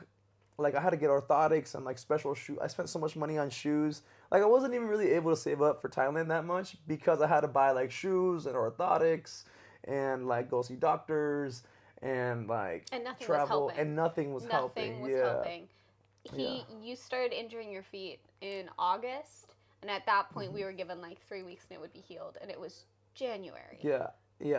And it wasn't any better. Yeah. And it was cool, like, and I'll give you like a lot of credit, because you put up with my shit a lot. I think more than anyone, you know. And like, for me, it's hard to give it up, because I'm like, I control everything, you know. But like, you were a big like driving factor. Like, if you like, and I know you knew this when we started, but it's like, if I had to choose between like someone and fighting, you would be like, okay. And you never like gave me that choice where it's like, it's me or fighting. It's like, it's time to get, you know. You were always super supportive of me, and my dream was like, okay, I gotta do this. Like, okay, we gotta drive to San Francisco. Okay, we gotta do this. Okay, like whatever it was, you were always willing to help, and like, it was such a blessing to have you there by my side through it all. because I don't know how I would have got through it without you, because you've been such a big contributor to me getting healthy. Like even as far as like moving across the world with me to like get me healthcare here and stuff. You know, it was like I might like honestly I think if I wasn't with you, I might have given that up, because I wouldn't know if I would have had the resources to get better in the States. You know, like I think that like now that like reflecting on everything, I'm like nothing got better till we came here. You know, so Well, it's yeah. I just remember thinking that I didn't want to be with the version of you who had given up. Yeah. So it was really important to me to do what I could to keep that part of you alive, because that's so much of who you are. Yeah. Yeah, thank you. I appreciate that. Yeah, and it's cool now that like again we're on this side of it. And I know I try to keep it all to myself, because I don't like bringing like I like to say like my misery doesn't like company, but sometimes hiding that misery brings misery to others around me. So Yeah. thanks for putting up with that, and like you know not being the best version of myself, and I'm aware of it now, but I wasn't aware of it then. Like yeah, I wasn't fooling nobody. But yeah, it's you know, like I said, it's just bouncing around. I'm trying to pawn it off. Like at times I felt like this is her fault, or like oh this is a coach. You know, I'm like trying to blame everybody but Yeah. myself, and like trying to embrace it. I'm just like, it was really, really tough. And even now moving forward, like my body's just getting used to like everything. So I'm like have these like little minor injuries, but I'm like, but I can get in the ring, you know. Yeah. So I think, when was it that we found laser to help your feet? Around what time was that? So we came to Thailand very beginning of February, tried everything here, got healthcare here, tried a bunch of different specialists. Still nothing was really helping. Some orthotics helped a little bit. And then we started getting laser. When was that? It was probably about May. May? Okay. Because I remember being so sad when it came to a year. I was like, bro, I've been out for a year. Like, I remember it came to a point where I was starting to feel defeated here, because I'm like, bro, like, I've been here. We thought I'd be fighting in a month or two here. And then it was like, yeah, I'll be fighting in a couple weeks. And I was like, bro, I've been saying I'm fighting for a couple weeks for 5 months. It was really sad because we came here and you weren't even near your family. Yeah. You had me and you had some friends at the gym, but most days when you couldn't train, I mean, you would just stay in bed all day, and you didn't have work, you couldn't make money. Yeah. So we came here for your career, and you couldn't do anything, and it was really sad. Yeah. Yeah, that was really hard, and like I still get homesick, but like those first ones, I'm like, bro, all I want to do is like eat some good food, be with my family. It's like even if I can't train, I'd rather be training my brother or like my you know, like doing something over there. And there's no like the comfort food that I would like is here. You know, I'm just it was rough being here and just feeling so useless and so helpless. You know, it's like can't make money, can't fight. I'm away from just about everyone I love. You know, and it was rough. Because I do want to be around my family. Like, I've never not lived. I lived not at home for, like, a couple of years. But, like, if I had the option, like, I want to live at home. I want to live with my family. Like, I want to be around them, you know? I want to spend time with them. I think you only have so much time with your family, right? So, like, I don't want to, like, feel like I abandoned them. And then it kind of felt like that. And then, like, coming here, and I'm like, for what? Like, what? I'm here for what? Like, I'm in the same position as if I was over there, and like the comfort of my home and in the love of my family. Yeah. So yeah, that was a rough transition, you know, and it's still rough every day. But Eddie Abasol said something. It's like, hey, I'm not retiring from fighting yet, but when I train, I'm serious. It's like, because I know I'm sacrificing time away from my kids. I'm sacrificing time away from my wife, and like quality time. Like I'm missing out on some things that are irreplaceable, you know, that are priceless to me. So if I'm here to work. And when I finally, like, after I did that interview with Eddie, like, it really, like, clicked for me to, like, okay, I'm just going to go to the gym. Even if I don't feel good, I'm going to just try to make a step towards my goal, because I'm away from my family right now. I'm away from my coach. I'm away from a large majority of the people that I love. And, like, I'm missing out on so much that it's priceless to me, and I won't be able to replicate that anymore. You know, like, time is passing, and I need to get better. You know, I don't want to feel useless over here. And it's like, it's nice because like I have the liberty to do that. We have the resources to do that here, you know. And it's like, it's been something to like It's taking some getting used to, but like, I think I'm starting to get into that mindset where I'm like, yeah, like I'm here to work, and it's like I love going out with you and spending time with you. Like that's probably my favorite thing to do here. But what if I'm at training? If I'm at work, like this is a business trip. It Yeah. wasn't a luxury trip. It wasn't. We didn't come here to live because we love it. Like I mean, don't get me wrong. There's that aspect of town Yeah, we no, love, of course. but we came here to make sure my health was good before we make the jump Yeah. and make the transition. So to wrap up the injury storyline section, starting in like May, Robinson started getting laser and started making some other adjustments to the way you stand, the way you walk around, Yeah. that sort of thing. Yeah. And your feet started getting better. Yeah. They're not 100%, but you're able to run a bit, you're able to hit pads, you're able to train, and you had a fight like a month ago? Yeah, I think so. About a like month? 3-4 weeks ago, yeah. What weight was that? I forgot. Well, It was. I don't know. Okay, so I fight at 145, 147. I can Google and the kg. I walked on 83 kg, which is probably it's around 180 pounds, I think. Let's see. Give you a second to do I it. should be able to do this conversion in my head at this point. Yeah. 182. So I fought at 182. And I think your opponent was 90. Yeah. So your opponent was about 198, 200 pounds. Damn. Okay, so my opponent was like about 20 pounds, and there was speculation about how everyone said 5-10 kilo bigger because there was no weigh-in, but they weigh us in just to see where we're at, and I weighed in at 83, and this is in the afternoon after I'd ate and drank water or whatever, and he was close to 200 pounds. Still put him down. Yeah. It was a good fight. It was fun. Like half of Fairtex showed up for that fight. Yeah. It was a blast. Yeah.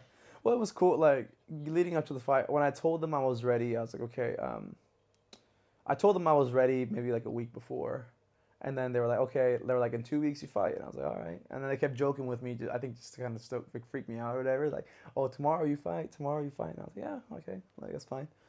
And then it happened to be like on a Tuesday the following week, and they had told me until Friday if that Friday it was gonna be, but I sparred on Monday, hurt my foot. It was swollen and throbbing. And then I got sick on Monday. And they told me, you fight tomorrow? I was like, nah. I was like, yeah. And then this is before my foot was really bad. And then they're like, oh, yeah, no, he doesn't want to fight Friday. I was like, okay, Friday's good. And then I wake up on Tuesday morning and I'm like, bro, like, thank goodness I'm not fighting today because I stand on my foot and I was like, oh, yeah, that's bad. Yeah, And just to illustrate again that Robinson doesn't talk about things when he's going through them, he woke up, I could hear it in his voice, he was all congested, he didn't feel good. I was like, oh, dude, you're sick. He was like, no, I'm not. It's allergies. I'm not sick. Yeah. And he was getting all grumpy at me. He's like, it's allergies. I have allergies. And he took allergy meds, and I'm like, okay, whatever. Yeah. After his fight, he's like, I'm really sick. Yeah. Yeah, that's what it was. Oh, it's funny because like leading up to the fight, like I didn't have much time to get ready, right? But I'm about the mindset where it's like, hey, if I said I'm ready, I'm ready, and I am not. I'm one of those people that's like perfect circumstances don't matter to me. We have the luxury in America of pulling out if we want to because it's not our primary source of income. It's a hobby, whatever, and like you think about the greater health or like long term, right? Which I think is kind of pussy shit, if I'm being honest. Like fighting with some of the injuries that I've had. But, so I was like, yeah, I'm not going to tell them no. But yeah, I was sick. I was hell sick, bro. Like I was coughing, my eyes were all fluffed up, and like, I couldn't breathe through my nose. Hella bad chest congestion. So I just took my inhaler, some allergy meds, and hope for the best. That whole day, to distract myself, I spent it trying to go find a moncon and like armbands, but never found any. Just did some shopping really, and then I came home and I was like, all right, now it's almost time to go to the weigh-ins, and so we hit Fairtex first, and managed to tell a couple people that I was fighting, and then some of the trainers that had seen me fight the year before, I think they started like saying, oh, he's fighting today, he's fighting, and we get to the event, check my weight, got there super early. Go in the back, and I'm practically falling asleep. Yeah, I was trying to like learn how to do your hair really fast. We just did like one braid down the back. Yeah, because so there's two shows. There was one at 5 and one at like 7, but I got booked to the 5 o'clock one, and Fairtex training ends at 5. So the girl who was gonna braid my hair from Fairtex didn't have the time, obviously, because I have so much hair. Yeah, so Kennedy starts braiding my hair. I'm like passing out, listening to music, and it was like 5, almost 5:30, and nobody was there. And then the guy's like, hey, you better start getting oil or getting wrapped up. And I was like, all right. And I'm like looking like I'm dozing off, and he's worried. And then finally we see like my young trainer come in. He's like, oh, hey. He's like, yeah, they're coming, okay? And I was like, all right. So then slowly, then I see like my older trainers. He saw them. They start oiling me up. You and Guy actually start oiling me up, and neither of you have done this before. You Oh, guys we have no idea. We're just kind of like putting it on. You guys are looking at each other like this is. Because we right? thought, okay, he's going in like in 10 minutes. Yeah, and I hadn't had my hands taped or nothing, and I ended up wearing just like hand wraps because I don't know if they had enough time to tape my hands up. And it was funny. We had our friend there that was like, I watched a YouTube video on how to tape hands once, and I could tape them if you want. Because nobody was showing up, but I was like, it's okay. They get done at 5, so they probably want to shower, and so they oil me up, and then the next thing I know, I'm like, okay, Y2K, what the heck? And I'm like what? I was like, Big Champ. I was like, boxing. I was like, oh, what's up, Smilla? Smilla, all the girls came through. Yeah, all the girls. I was like, I don't even know some of you, but holy, okay, cool, hell yeah. And they're hype. Like sometimes before fights, they're like kind of like there was like 25 people in that little back room. Yeah, that was like my crew. And this was a small local show, as small as you can get in Pattaya. Yeah, it was a little jinky show, and I'm sitting there like, cool, Sometimes they roll deep, other times they don't, and it's not always as peppy as it was that day. They were like pumped, and yeah, they're like trying to like lighten them. I mean, I'm not a nervous fighter. Like I'm pretty sleepy before, but I'm not nervous. So they're like making dick jokes and like just trying to like lighten the mood, and I'm just like I'm giving them a little bit, just like laughing. But they wrap me up, oil me up, get me out there, and I'm sitting up there watching because you have to watch your fight before. And then getting down to the ring, and I like had a little bit of anxiety, like I'm like, man, do I still have it, like this and that, like, and the whole reason I'm doing these local shows is because I was like, I want to make sure everything works like it used to, can I take a punch, what's my reaction time, ring rust, like that kind of thing. It's been 15 months since my last fight, so I just wanted to make sure. And then I'm going down. I'm not feeling like I usually do, but I was like, I'm not feeling anything, though. I'm not feeling nervous or angry or whatever. So I'm walking down, not feeling nothing, chilling. I get in there, turn around, I'm in blue corner. And then my guy comes down. And it's, this show is catered towards Chinese tourists. And my opponent was Chinese. So they, like, give a polite clap for me and for my opponent. They're like, wow. I'm like, whatever. I'm like, all right, I hear the cheering, and then at the corner, I start doing my little bounce around, trying to get warmed up, but not too warmed up because I'm not in great shape. So I want to make sure that I'm like wheezing in the back. Yeah, I'm like, oh, come on. I mean, I fight at 140, and I'm fighting 40 pounds heavy. Like I'm fighting at 182. So trying to just get a little warm up, a little sweat going. But the cool thing about this show is you do the white crew. And so while I'm doing the white crew is where I really start to kind of find my center. I'm like, oh, okay, this is actually kind of helping me stretch out and like break in. I'm like, okay, this is actually kind of nice. And I did the white crew that we put together with my coach back home. And everyone thought I was just doing the white crew wrong, but I was like, no, I'm not doing your white crew. But it really helped me find my center. And when I got out there, I was really just focused on like keeping my hands up, because every correction is an overcorrection, right? So my fight at Lumpini, my hand was down, so that cross was landing. And this guy was so cocky, bro. Like, he just came out, started trying to throw shit, and was like being very animated after everything that he landed or I landed. And I was like, all right, I just, kept a straight face, kept my hands up. The first round, I was, again, trying to basic. And then when I started letting my hands go, I started moving them back a little bit, landing some good combos, some good flurries. I think I won it pretty decisively, but in the moment I didn't know. And it's funny because in Thailand, for the most part, you usually have like 17 corners. So you have the two in front of you and everybody wants to feel like they're heard. So they're like, you have to do this, okay? And I say yes. And then the next person talks. Okay, you do this. Okay, yeah. And then I finally get to the person. You're getting 10 sets of instructions at all times. So I like get through 5 to 6 people to get to the advice that I actually want. Because these guys won't let me listen to this guy unless they feel like they're heard. So, yeah. So in the second round, I came out a little bit more. I was like, okay, I'll pick it up a little bit. I start backing them up, start landing some stuff. In the first round, I landed some nasty body shots. Like, that's about as hard as I've ever hit anybody ever in the body. And I was like, man, this guy's not going down. Like, that's where I kind of felt like the size discrepancy, right? I landed a knockdown, did a little switch. I was throwing some left kicks, so I'm checking. So I did a little switch, hooked across, put him down, and I put him down bad. And my hand still hurts from that. But and I felt like I was punching a concrete wall, and that was another point where I noticed, I was like, damn, this guy's way bigger than me. Yeah. But he was like trying to get up. He's looking at his corner confused, like, hey, it's supposed to be a tune-up fight, you know? Yeah, the whole rest of the round, I'm just kind of chilling. He was out of it now that I watch it back, and I'm like reflecting on it, but I didn't know in the moment. So in the corner, Yeah. my I think I get blinders on when I watch your fights because I'm worried about you. Yeah. That I can't tell if you're winning a fight or not. I can tell if you knock someone down or if you're doing really, really well. But for example, watching that fight back, you won all 3 rounds decisively. Yeah. I didn't know in the moment. I know you won round 2, 1 and 3. I wasn't sure just because I don't have that like cognition when I'm watching you fight. I'm just like, don't get hurt, don't get hurt, do good. Yeah. That's all I have. Yeah. So I know I won. I was like, okay, that's 10-8. I'm like, okay. Yeah. So in the corner, one of my trainers tells me, hey, he's like, he's afraid of you now. He's afraid you can go forward. He's like, he's like, round 1, I don't know, you win. Round 2, you win, sure. Like round 3, up to you. You go forward or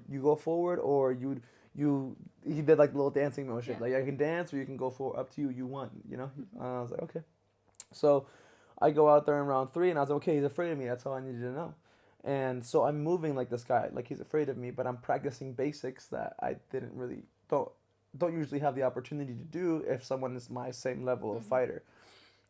Which this guy was good. Like he was like, if I wasn't me, he would have probably put me down, you know? Like, but I was good. It was definitely like a sandbaggy situation, but can't sandbag me. He comes out a little hesitant, and so I land a few things. I start to do like some fun things, start spinning back fists, like jump, like spin kicks, and doing some fun things. But the whole time I'm focused on like, okay, keep my balance and keep my hands up.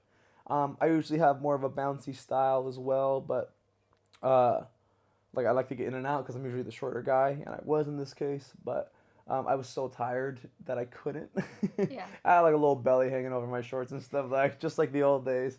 But I was pretty gassed, to be honest. So I finished it. I tried to finish it nice and clean, strong, and I thought like I'm gonna do enough. I'm gonna keep him away. I was practicing my teeps, practicing making sure I'm balanced, and just making. It was weird because I felt no ring rust. Like I come out and everyone was so happy. Like everyone was everyone was just giving. There was a trainer who kissed me probably more than you did. He was like, "I love you." He was just kissing. Couldn't stop kissing me. Even after I got out of the ring, we're in the back room. He comes over, starts kissing me goodbye. I was like, okay, but it was funny. So I'm sure maybe he gambled on me or something. But and it was funny that like something that you're like, okay, I don't even want to think about anything until you fight again. But after the fight, I was just bored. Like it didn't feel like anything. It wasn't this like big like a moment where everything clicked or people like the thing that I was expecting. But I think what this fight showed me was that I already knew I loved fighting. Yeah. I needed this fight to know if I can still do it, and I can still do it. There was no ring rust. I was like, okay, my next fight I could probably fight at Lumpini, but my weight isn't there. So I'm gonna take one more local fight, which I'm about to do in a week, and then after that I'm ready to go back onto the big stage. It's funny that you say that there wasn't a light bulb moment in this fight, because over the last month, I feel like you've come back to life. Yeah. And maybe it wasn't a light switch on and off, but I feel like maybe not 100%, but you're back now. Yeah, I think it gave me permission to like, okay, you can to go hope back. Again. Yeah. But in that moment, I was like, I got in there, I was bored, I was moving around, I was like, okay, I see this, I see that. I was able to process. I wasn't like, sometimes you get into a fight, you're like, I don't know what happens, or sometimes you get into a fight, you're just like, yeah. We started, and then the last bell rung, that was it. But I was able to think. I was able to like remember. I remember I was like, oh, this part of the ring is slippery. I'm not gonna stand here. I'm gonna make him stand there. Like I remember like things like that. And I was like, I don't want to be in the center because it's slippery. Things like that. But I think in this last month, yeah, I had my fight that showed me I don't have any ring rust. My reflexes are all there. And now that I'm working with a boxing trainer that I really like, my hands are starting to come together. And I've been working on some cool things boxing wise, which is something I really wanted to work on. My footwork is coming back and actually better than ever because I figured out that I have one leg longer than the other. And that is why I've had 6 years of I don't know why I don't have any balance. And you load up your right hand. Yeah, so my right leg is shorter. And so it looks like I'm loading up, but it's because to plant off of my right foot, I need to it's a dip. I have for those of you on video, it's like this. So this is my right leg, this is my left leg, and I'm orthodox, so I also dip and right, dip and kick. Yeah. So that's I've noticed more than any other period now, I feel like you're taking ownership of your progress as a fighter, because before we had, or still have, he's just back home, but an amazing coach who really took care of everything for you as a fighter. And it's like, okay, here's what we're working on. Yeah. And you're great at just taking orders. I mean, you'll say that. You're awesome at taking orders. I'm a soldier, You're a soldier.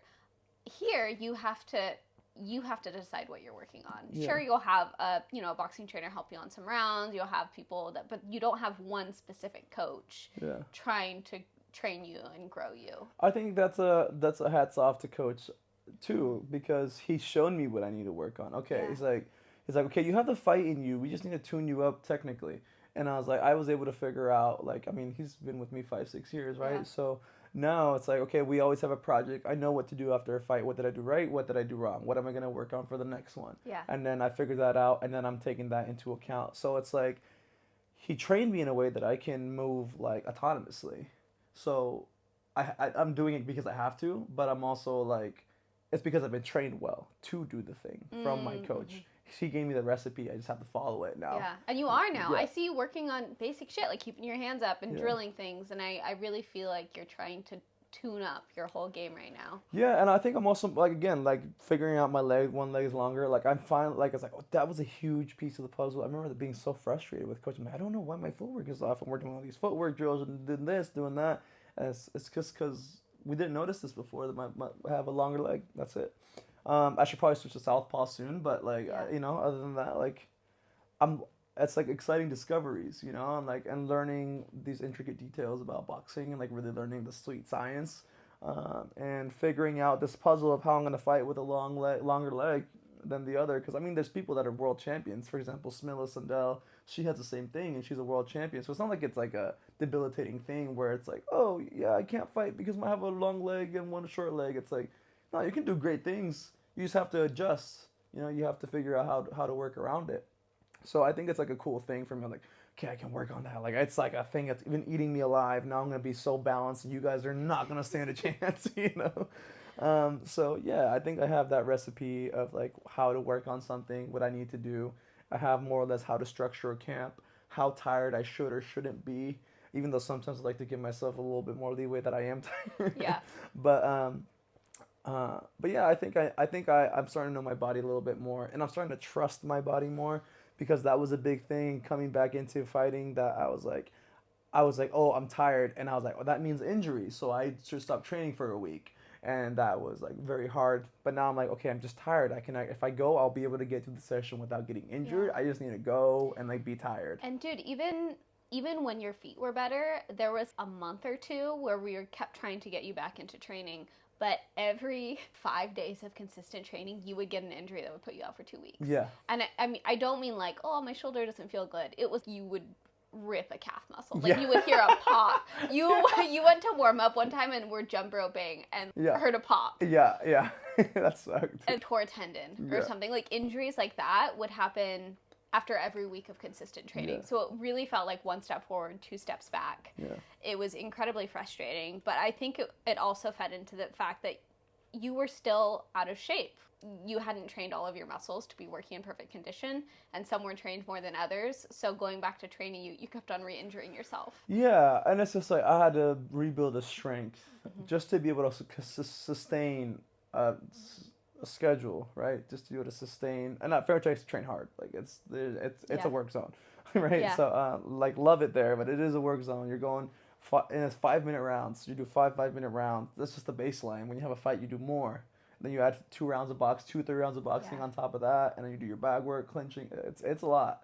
So just to be able to sustain that, I'm like, it's been rough. Yeah. Just getting back to a baseline, finding that baseline was like the hardest part, I think, about coming back. And you're starting to get back there. It's been surprising to me because I am used to, over a year now, or, the time we've been at Fairtex watching you hit pads and doing so really lightly. Yeah. And really like not trying to get injured, really like baby pads, easy work, that I forget how you actually look on pads when you're in shape. Yeah. And so over the past couple weeks, sometimes I'll watch you do pads and be like, wait, what? Yeah.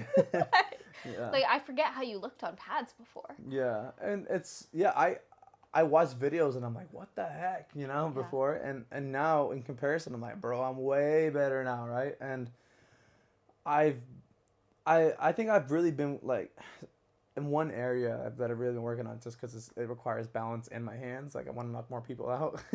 Just quicker turnaround time, right? Yeah. But my boxing trainer was like, in 1 week, he was teaching me to like, oh, big progress. And I was like, and he was yelling at me. He was like, not being nice to me about like what I was not good at. And then he's like, hey, you make good progress. And I was like, oh, thank you.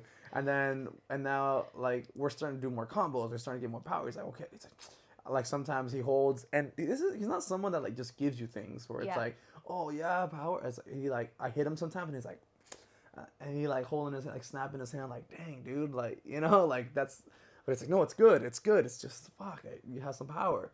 And I didn't have that power before we started working with him. Like I had some, but he's really dialing me into where I'm like starting to get to a point where it's like, why did I teach you that? So yeah, I've been able to like dial in and really hone in on things that I was already good at and like double down on it and get to a point where I'm super confident in how I'm going to be in my next fights and what I'm turning into and what I'm evolving to. Because this has always been the plan all along. It just was postponed for a year. Like, this is what stuff I wanted to work on. And now it's cool that everyone believes in me at Fairtex, so I can I have the pick of the litter really if I wanted to. And with boxing, they all like me too. So this is always the goal, like to get a boxing trainer, get like this, and like to really hammer in on these details, because this is what I think is gonna like really help win me fights and catapult me, especially once I get that balance and that like being able to move like a boxer and making significant strides every week. So I'm like, oh, I can learn like I used to. Cool, trusting yourself. So how is your outlook in mental health now? It's up and down. Like So I did a little therapy session with Renee, psychotherapist Renee, shout out, and it's your therapist from before, and she told me, she's like, hey, you went through trauma, you went through a traumatic experience, and sometimes people don't feel like they did, and like traumatic experiences and like depression lead to anxiety, and I've been having so much anxiety, like so much anxiety, and she told me that denial of depression causes anxiety. And I was like, okay, so you got to get used to saying you went through a traumatic experience. And when I think about it, now that I'm on this side of it, I'm like, yeah, dude, like I was flirting with death, not only like on a medical sense, but like also like mental health wise, I was like flirting with death every now and then. I was like, ugh. And so yeah, that was traumatic, like career ending, life ending, like, it's just like life ending in more sense than one. Like my life as a fight, like I could totally just be single, an alcoholic somewhere, and like gave up on fighting, but like, yeah, I definitely like, I'm allowing myself to like love more freely. Like now that my cup is full, sometimes I have like more to give out and like pour out, and like I'm starting to like be able to process some of the thoughts that I blocked out before, because now I have the strength to deal with them, whereas I didn't before. So it's just, it's a lot better. I feel hopeful. I feel ambitious. Like I had a moment, I think I told you when we were driving to immigration this week, where I was like, I saw a BMW i8, and I had a moment where I was like, oh, I want one of those. Where before I was like, I don't know if I'm ever gonna get to ride in one of those ever, like, and like I'd always been like, oh, I'm gonna get one of those, and now I'm going back to that. Like I allow myself to dream again. I get caught daydreaming, like, oh man, when I get one of those, it's gonna be so sick. Like when I get this, I'm gonna do this, or like just thinking about like clothing and vacations and like things that I can do to like for my family and for us. Like I'm starting to like dream and allow myself to to think like that, give myself permission to think like that, because I think it's not an easy thing to do, especially when you're hurt. And like, it's like, it's one thing to be like, oh yeah, I'm gonna be the best fighter in the world, when like you're training and like you're surrounded by people who do the same thing, where it's like, I'm gonna be the best fighter in the world, and you're just eating donuts and laying in bed and like being everybody's like charity case. It's totally different. So it's a lot better now, and I'm just really excited to like continue the journey to get better, and keep chasing the dream, because it's starting to be like in this realm of reality again too, where like I can really hit that next level and take the world by storm. Have another banner year. So how, like, hopefully we can pull some lessons out of the trauma, right? Oh, for From sure. the last year and a half. So do you have any lessons you learned, or ways that this experience will influence maybe the way you fight, the way you train, or your mindset? I think you're gonna see a big overcorrection in the way that I move and the way that I fight. It's things that I've always like kind of wanted to play with, like balance and stuff like that, keeping my hands up. But I think there'll be an overcorrection before I bring it into my style, because I have to overcorrect, and then I'll make it my own. Mm-hmm. So it's like, this is also for people that want to develop their own style. So first you learn the basics. Eventually your style will come. But you have to learn the basics, and then you'll kind of divert a little bit, and there's a style that'll be true to your own. So I really have to work on the basics, because I suck at everything, and learning it takes me a long time. So I'm gonna have to. I'll probably do like this fight and a couple other fights where I'm more traditional a little bit, just because I'm working on the balance and working on keeping my hands up, making sure I don't get concussed again, head movement and stuff like that. That looks less like me. And then I'll mold the styles together. I don't know what that's going to look like yet, because it's going to have to be at the spur of the moment, which is how I've developed my style this far. So I think first there'll be an overcorrection as far as like defensive tactics, and just like holding my ground, and like being more strategic, and like thinking a little bit more before I allow just to like straight fun. Because sometimes I like go forward just because it's fun. Yeah. Just because it's like, it's funny to me, and like I'm just having a blast, so I just go forward. There's no strategy to it. And other times I have no choice, but I never really give myself the option to counter or to move back or to think things through. So I think I need to level up as far as like thinking, giving myself a chance to breathe, like really analyzing the situation more deeply in the moment. Like this last fight I was able to. I was like, okay, I'm countering pretty good. I'm not going to rush in. I'll just keep him when he comes in. Or like, like things like this where I'm like more technical. I'm able to process more. I'm not so frantic about hitting them. I'm not so frantic about like how far I am winning or losing. So I think it's going to be a little bit more on the slower side. But it's going to be a slingshot, because it'll pull me back to propel me forward. Yeah. Got it. Anything else you want to leave us with?